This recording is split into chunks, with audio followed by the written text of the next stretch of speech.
جھوٹ، غیبت، تہمت اور بنا کسی نالج کے کوئی بات کر دینا۔ آج اس سلسلے میں کچھ ضروری باتیں میں آپ سے شیئر کرنا چاہوں گا اور یہ بتانا چاہوں گا کہ یہ کتنا بڑا گناہ ہے، کس قدر بڑی خیانت ہے اور اللہ کے نزدیک اس کا کیا معیار ہے، کیا گھناؤنا پن ہے، جس کے بارے میں اللہ سبحانہ وتعالیٰ یہ فرماتے ہیں کہ کیا تم یہ پسند کرو گے کہ اپنے مردہ بھائی کا گوشت کھاؤ؟ یہ اس سے بھی زیادہ گری ہوئی اور گھناؤنی اور گندی بات ہے کہ تم جو ہے کسی کی غیبت کرو یا کسی پہ تہمت لگاؤ یا جھوٹ بولو کسی کے بارے میں۔ اگر آپ سچ بھی بول رہے ہیں لیکن وہ شخص اس بات کو پسند نہیں کرتا تو یہ غیبت کی تعریف ہے، اور جھوٹ بولنا، تہمت لگا دینا تو یہ تو زنا سے بڑا گناہ ہے۔ آج خاص طور پہ اس موضوع پہ میں آپ کے ساتھ کچھ مثالیں دے کے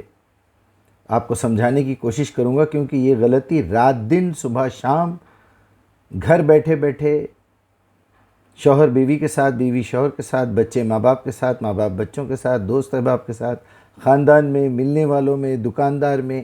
یعنی ہر جگہ یہ چیز استعمال ہو رہی ہے اور کسی کو اس کا احساس بھی نہیں ہو رہا۔ اور علماء میں تو حد سے زیادہ، یعنی جو لوگ اپنے آپ کو علماء کہتے ہیں، عالم کہتے ہیں، جبکہ میں ان کو علماء سو کہتا ہوں، وہ عالم ہو ہی نہیں سکتا جو کسی دوسرے انسان کے بارے میں جھوٹ بولے۔ اب آپ دیکھیے، میں ثابت کر کے بتاؤں گا آپ کو یہ بات۔ مثال کے طور پہ میں کسی کے بارے میں بات کروں، خاص طور پہ کسی شخص کا نام لے کے بات کروں کہ یہ شخص گمراہ ہے یا یہ شخص کافر ہے، یہ شخص منکر حدیث ہے یا منکر قرآن ہے یا اہل قرآن ہے، کوئی بھی ایک بات میں کر دوں، دینی حوالے سے میں بات کر رہا ہوں، اور میں اس شخص کو نہیں جانتا، میں نے اس سے کبھی ملاقات نہیں کی، میں اس کے بارے میں جانتا نہیں، میں اس سے کبھی بات نہیں کیا، صرف میں بھروسہ کرتا ہوں اپنے بڑوں پر یا اپنے اوپر والے لوگ جو مجھے یہ سمجھاتے ہیں کہ فلاں شخص اچھا نہیں ہے۔ کوئی میرے بارے میں آپ کو آ کے غلط فہمی پیدا کر دے آپ کے ذہن میں کہ بھائی مجیب صاحب سے آپ مت ملیے، مجیب صاحب سے بات مت کیجیے، یہ ایک برے انسان ہے، آپ نے پرہیز کرنا شروع کر دیا، ٹھیک ہے۔ تو میں ان لوگوں کی ایک مثال میرے ذہن میں آئی تو میں نے سوچا کہ چلو سب کے ساتھ شیئر کریں گے۔ ایک لڑکا پیدا ہوتا ہے، کچھ دن کے بعد، کچھ سال کے بعد اسے پتہ چلتا ہے کہ یہ میرے والد صاحب ہیں، یہ میری والدہ ہیں۔ زندگی بھر بھروسہ کرے گا وہ، لیکن کچھ عرصے بعد جب اس کو لوگ بولیں گے کہ نہ تو تمہاری صورت شکل اماں کی ہے نہ ابا کی ہے، تم تو کسی افریقن جیسے لگتے ہو، ماں باپ دونوں گورے ہیں، تمہارے بال بھی گھنگرالے ہیں، تمہاری ناک اور تمہارے ہونٹ، تمہارا رنگ جو ہے کسی افریقن جیسا ہے، تو کیا اس کو وہاں پر شک نہیں ہوگا؟ اگر یہ بچے کو پتہ چل جائے کہ میری صورت شکل تو بالکل ماں پہ گئی ہے یا باپ پہ گئی ہے، میرے اندر خصلتیں ان کی آئی ہوئی ہیں، تو اس کو پھر کسی تحقیق کی ضرورت نہیں ہوگی۔ اچھا، اگر وہ کسی سدھی کا، کسی کالے کا، کسی کا لڑکا معلوم ہوتا ہے اور ماں باپ دونوں گورے ہیں، بڑے خوبصورت ہیں، ان کی ناک بھی اچھی ہے، آنکھ بھی اچھے ہے، نہ ان کے خاندان میں کوئی نیگرو ہے نہ ان کے خاندان میں کوئی نیگرو ہے، اور وہ لڑکا جاہل ہے، تو وہ بولے گا بھائی مجھے کیا ضرورت پڑی یہ سب تحقیق کرنے کی کہ اماں کون ہے، بابا کون ہے؟ میں پیدا ہوا تو اور بڑا ہوا، آنکھ کھولا تو انہی دونوں کے اس میں، اور بڑا میرے ساتھ محبت کا برتاؤ ہے ان کا۔ یا پھر اس وقت شک ہوگا کہ ان لوگوں کا برتاؤ میرے ساتھ صحیح نہیں ہے، کیا وجہ ہے؟ یہ برتاؤ کا صحیح نہ ہونا ہی شک میں ڈالے گا کہ نہ تو ان کی صورت شکل میرے سے ملتی ہے، نہ یہ لوگ اس طرح کا برتاؤ رکھتے ہیں جس طرح ماں باپ اپنے بچوں کے ساتھ رکھتے ہیں۔ تو یہاں معاملہ آ گیا نا تحقیق کرنے کا۔ بالکل اسی طرح اگر کوئی لڑکی اپنی شادی کی رات، کہ آج رات اس کی شادی ہے، دوپہر میں اس کا بوائے فرینڈ آتا ہے، آ کے کہتا ہے کہ آج تمہاری شادی ہے، اگر تم شادی کرو گی کہ تمہیں اور تمہارے دولہا کو، دونوں کو، ہسبینڈ کو میں قتل کر دوں گا، اور یہ لڑکی اس ہاتھا پائی میں کچھ ایسی حرکت ہو جاتی ہے کہ جس سے کہ وہ لڑکے کا مرڈر ہو جاتا ہے، اس کے پرانے بوائے فرینڈ کا، اور وہ اس طرح راز چھپ جاتا ہے کہ کسی کو پتہ ہی نہیں چلتا، وہ وہاں اس کو چھوڑ کے بھاگی بھاگی گھر آتی ہے اور شادی میں بیٹھ جاتی ہے، اس کی شادی بھی ہو جاتی ہے۔ لیکن اس کے شوہر کو یہ پتہ چلتا ہے کچھ دن بعد، وہ پولیس انسپکٹر ہے، کہ وہاں مرڈر ہوا ہے، اور گواہی اور شواہد بھی یہ ہیں کہ اس دن تو اس کی شادی تھی، مرڈر ہوا تقریباً 7:30 8 بجے، اور یہ دلہن بن کے میرج ہال میں آ چکی تھی، وہاں سے نکلی اور جا کے مرڈر کر کے آئی۔ تو یہاں الجھن نام کی ایک مووی آئی تھی، کبھی فرصت ملے تو دیکھ لیجئے آپ، یہ مثال آپ کو وہاں مل جائے گی۔ اب یہ وہ الجھن میں ہے کہ میری بیوی تو یہ قتل کر ہی نہیں سکتی، حالانکہ گواہی مل چکی ہے، کچھ ثبوت بھی مل گئے ہیں۔ تو اب آپ اندازہ کیجئے وہ شوہر تو اس کو گرفتار کرے گا نا، تحقیق تو کرے گا نا۔ بالکل اسی طرح وہ لڑکا، وہ کالا لڑکا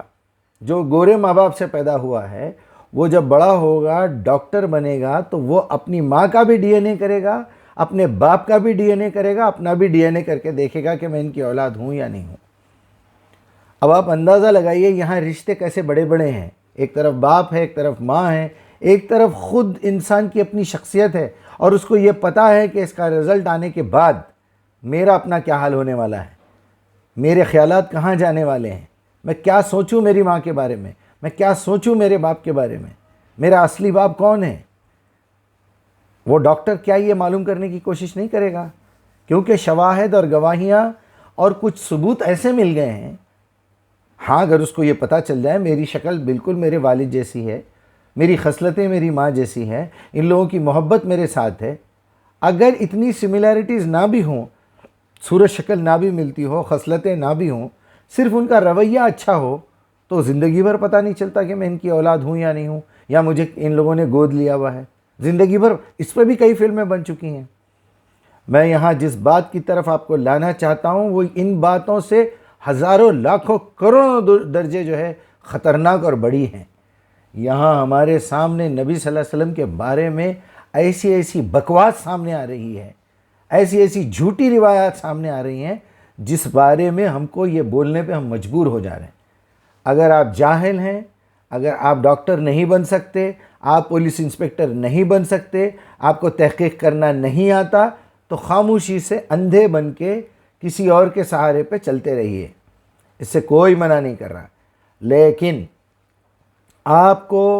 محمد الرسول اللہ صلی اللہ علیہ وسلم کے بارے میں کوئی روایت بیان کرنے کا حق نہیں ہے، کیونکہ آپ اندھے ہیں، لنگڑے ہیں، گونگے ہیں، بہرے ہیں، مفلوج ہیں۔ آپ کے پاس علم نہیں ہے، نہ آپ کے پاس اتنی صلاحیت ہے، نہ آپ کے پاس اتنی ہمت ہے، نہ اتنی مردانگی ہے کہ کوئی بات کو دھڑلے سے کہہ سکیں، کوئی مضبوط اس بات پہ۔ وہ عالم جو ہے جھوٹا ہے، وہ عالم گمراہ ہے، وہ جو ہے وہ عالم ہی نہیں ہے، میں اس کو عالم ہی نہیں سمجھتا، اور جو ہے وہ کافر ہے، یہ پوری سیریز کافر ہے۔ مجھے ایک صاحب نے کہا، مجھے بڑی حیرت ہوئی، ان کے میسیج میں آئی وہ بات کہ یہ اسرار احمد، ڈاکٹر ذاکر نائک، اور یہ غامدی صاحب، یہ مودودی اور یہ چین کے سارے لوگ کافر ہیں۔ اچھا، آپ کون سے مومن ہیں بھائی صاحب؟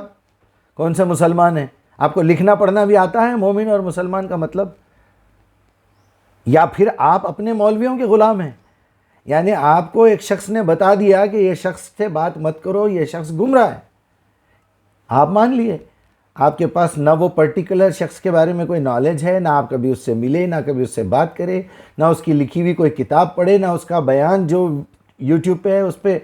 جو ہے آپ نے کبھی اس بیان کو سننے کی کوشش کی ہے، کیونکہ آپ کے سر کے اوپر ایک تالا پڑا ہوا ہے، کسی نے لاک کیا ہوا ہے کہ یہ شخص کا ویڈیو مت دیکھو، یہ شخص کی کتابیں مت پڑھو، یہ شخص کی باتیں مت سنو،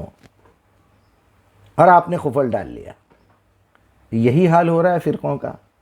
یہی حال ہو رہا ہے سنی شیعہ کے جھگڑے کا، یہی حال ہو رہا ہے بریلوی، دیوبندی، اہل حدیث، اہل قرآن، قادیانی، پتہ نہیں کیا کیا۔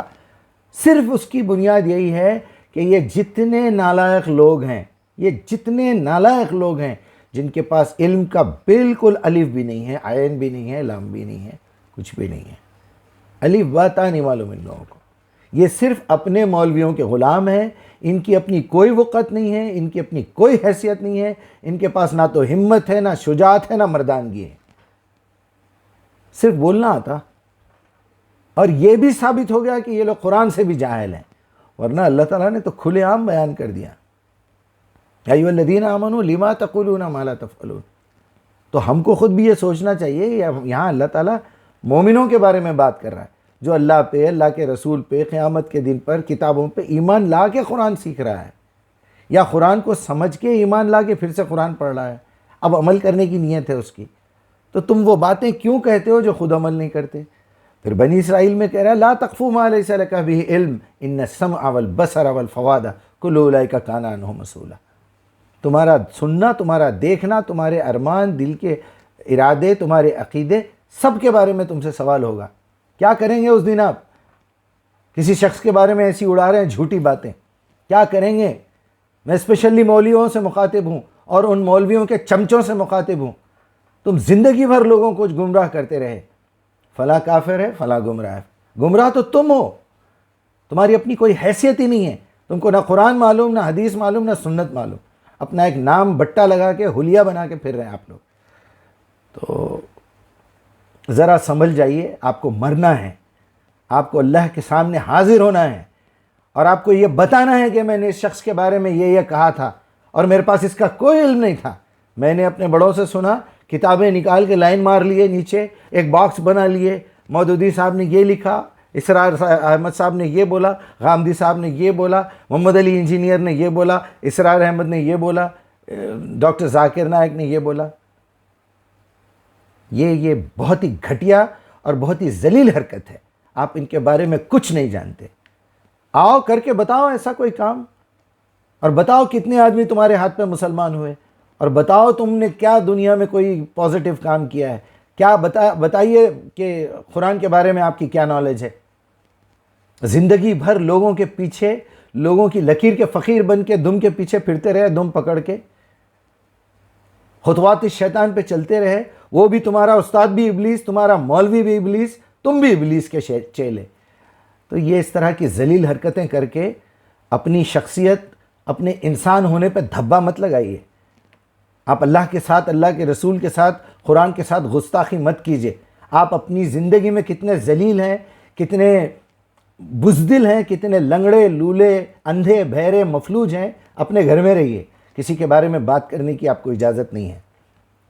ورنہ پھر تیار رہیے قیامت کے دن ہم سب کا سامنا کرنے کے لیے۔ ہم آپ سے پوچھیں گے آپ کا گریبان پکڑ کے کہ لاؤ کوئی ثبوت پیش کرو، تم نے جو ہمارے بارے میں باتیں کہی تھی۔ آج ہم آپ کے سامنے پیش کر سکتے ہیں آپ کی بکواس۔ یار حیرت کی بات ہے، ہمارے سامنے پیدا ہوئے، بڑے ہوئے، ایک ہی محلے کے رہنے والے، ہمارے ساتھ اٹھے بیٹھے گھومے پھرے، آج اتنے غلام بنے ہوئے ہیں، وہ بھی انسانوں کے۔ ہمارے مولوی صاحب صحیح، اچھا وہ مولوی صاحب صحیح تو ان کو فالو کریے، کسی کے خلاف کیوں باتیں کر رہے ہیں؟ تمہاری زندگی میں اتنا وقت کہاں سے آیا کہ تم پازیٹیو کام چھوڑ کے جو ہے یہ کرو؟ مجھے بھی یہ پسند نہیں ہے جو ابھی میں کر رہا ہوں، لیکن حد ہو گئی، پانی سر کے اوپر جا رہا ہے، ہماری اولاد خراب ہو رہی ہے، ہماری آنے والی نسل کو آپ خراب کر رہے ہیں، لہٰذا یہ پابندی لگانا ضروری ہے۔ اللہ تعالیٰ سے میری التجا ہے کہ ہم میں یہی جذبہ، یہی جوش اور یہی ایمانی طاقت برقرار رکھے، یہی شجاعت، یہ مردانگی برقرار رکھے کہ ایسے نالائقوں اور ایسے بزدلوں کے ساتھ جو ہے ہم ہمیشہ جو ہے اجتہاد کرتے رہیں اور جد و جہد کرتے رہیں، جہاد کرتے رہیں۔ وآخر دعوانا الحمدللہ رب العالمین۔